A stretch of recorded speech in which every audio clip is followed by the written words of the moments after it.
En 2022, plus de 1,1 million de véhicules électriques ont été enregistrés en Europe, marquant une transition vers une mobilité plus verte, devenue une priorité pour le continent. Toutefois, cette avancée s'accompagne de défis majeurs, notamment une dépendance presque totale à la Chine pour l'approvisionnement en batteries. Avec 80% des batteries mondiales provenant de fabricants chinois, l'Europe doit aujourd'hui à tout prix sécuriser sa chaîne d'approvisionnement. L'interdiction de vente des voitures thermiques en 2035, prononcée par l'Union européenne, accentue l'urgence d'une autonomie stratégique. Face à ce constat, une question s'impose. Dans quelle mesure et comment l'Europe peut-elle atteindre l'indépendance vis-à-vis de la Chine dans le domaine des batteries pour véhicules électriques ?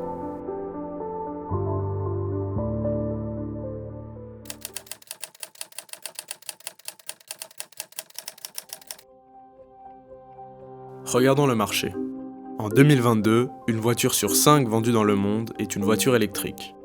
La part des véhicules électriques est déjà importante, mais continuera de croître dans les années à venir, car ils représentent actuellement la solution la plus viable pour remplacer les véhicules thermiques. En Europe, le marché des véhicules électriques suit lui la même tendance que dans le monde. Prenons un graphe. Nous voyons que l'industrie automobile a connu un boom ces 10 dernières années. Cette tendance n'est pas seulement une réponse à la hausse de popularité des véhicules électriques, mais aussi une conséquence directe des politiques européennes visant à accélérer la transition énergétique vers une mobilité électrique, notamment via des subventions. D'ici 13 ans, en 2035, il ne devrait plus être possible d'acheter des voitures neuves à essence. La fin des moteurs thermiques à l'horizon 2035. Si le cap 2035 est maintenu, plus de 65 millions de véhicules électriques devraient être en circulation sur le continent. Une perspective qui soulève une question essentielle.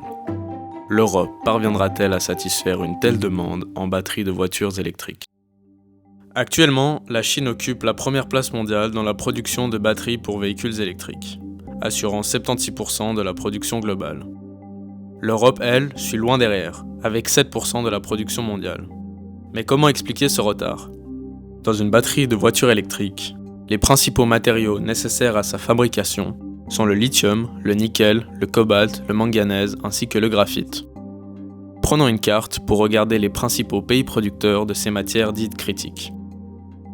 Le lithium est principalement extrait en Australie, qui est le plus grand pays producteur, suivi de ce qu'on appelle le triangle ABC, l'Argentine, la Bolivie et le Chili. Le nickel est lui extrait principalement en Indonésie. Le cobalt est monopolisé par la République du Congo, avec des quantités énormes présentes sur ce territoire. Le manganèse est lui extrait majoritairement par le Brésil, le Gabon ainsi que la Chine. Finalement, le graphite est principalement extrait par la Chine, avec des quantités colossales présentes sur ce territoire. On constate que l'Europe ne compte aucun pays leader dans l'extraction minière des ressources. Bien que la Norvège dispose de certaines zones d'extraction de matières premières dites critiques, les quantités extraites restent modestes en comparaison à celles des leaders mondiaux. À première vue, on pourrait penser que la répartition de matières critiques ne rend pas l'Europe dépendante à un seul pays, la Chine. Sauf que c'est en réalité bien plus complexe. La raffinerie est une étape cruciale dans la production de batteries pour véhicules électriques. Elle consiste à transformer les minerais bruts en matériaux utilisables.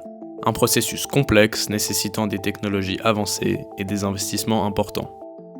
La Chine, qui dispose déjà de capacités de production majeures pour le manganèse et le graphite, s'est également implémentée dans les pays leaders en extraction de matières critiques, souvent des nations en développement comme la République démocratique du Congo et la Bolivie.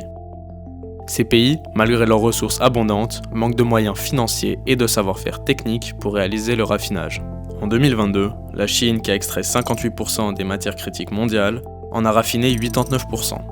Cela illustre bien son contrôle majeur ainsi que son expertise dans le raffinage de ces matières. La Chine a été beaucoup plus avant-gardiste sur ce point-là que l'Europe, si on peut se permettre de juger, et plus réactive, je dirais surtout, et qui a bien identifié où étaient les différents gisements. Donc, il y a une énorme perte pour l'Europe qui n'a plus la main maintenant sur les matériaux clés pour pouvoir produire et ramener ces matériaux en Europe. On peut légitimement se demander pourquoi cette dépendance à la Chine est tant préoccupante. Bah oui, après tout, chaque pays entretient des dépendances dans divers secteurs, avec d'autres nations. Par exemple, l'Europe est dépendante du Brésil et de la Colombie, pour son approvisionnement en café depuis des siècles, et ça pose aucun problème majeur. En réalité, une dépendance devient dangereuse lorsque le secteur en question constitue un pilier de l'économie d'une région, comme c'est le cas pour l'industrie automobile en Europe. Donc il faut réaliser que l'économie automobile et le secteur automobile en Europe est très important. C'est un énorme vecteur d'emploi, qui contribue énormément à l'économie européenne pour différents pays européens. Voir cette industrie disparaître serait désastreux pour l'Europe. Dans un contexte mondial conflictuel, la Chine pourrait utiliser sa mainmise sur la chaîne d'approvisionnement en matières critiques et en batteries comme moyen de pression pour influencer les décisions économiques et politiques en Europe. En bref, l'Europe doit agir maintenant, si elle ne veut pas se retrouver à la merci d'une puissance étrangère pour un secteur aussi crucial qu'est l'automobile. Pour visualiser l'approche européenne d'ici 2030 dans le domaine des batteries, utilisons un graphique avec un code couleur pour illustrer le degré d'indépendance à la Chine à chaque étape du cycle de vie des batteries. L'Europe espère extraire 10% de ses besoins en matières critiques d'ici 2030, ce qui la place en zone orange de notre graphique. Bien qu'elle restera dépendante de la Chine pour l'approvisionnement en matières critiques, elle peut accroître sa production grâce à des partenariats stratégiques. Vient ensuite la raffinerie. La Chine, avec son expertise et ses infrastructures, raffine 89% des matières critiques mondiales, plaçant l'Europe dans la zone rouge, c'est-à-dire très dépendante à la Chine. L'Europe pourrait investir massivement dans les raffineries. Cependant, des choix stratégiques seront nécessaires, car il est peu réaliste pour l'Europe de devenir compétitive à chaque étape de la chaîne de production.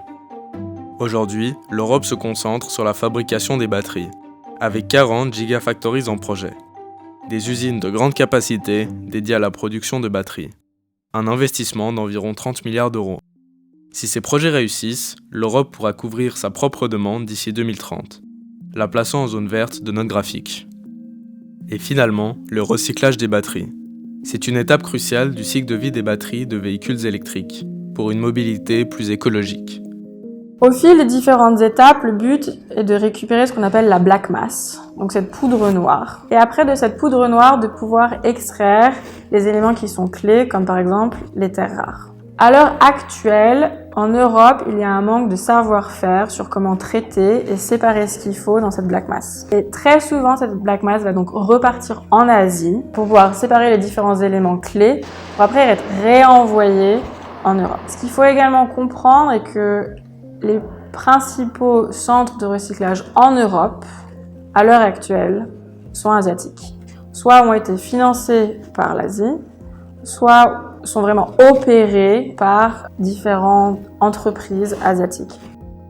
Il n'existe pas de chiffre précis sur la part des usines de recyclage détenues par des Chinois en Europe. Mais CATL, le géant chinois des batteries, possède déjà plusieurs sites. Le recyclage étant encore un secteur nouveau, nous laisserons pour l'instant cette étape en gris.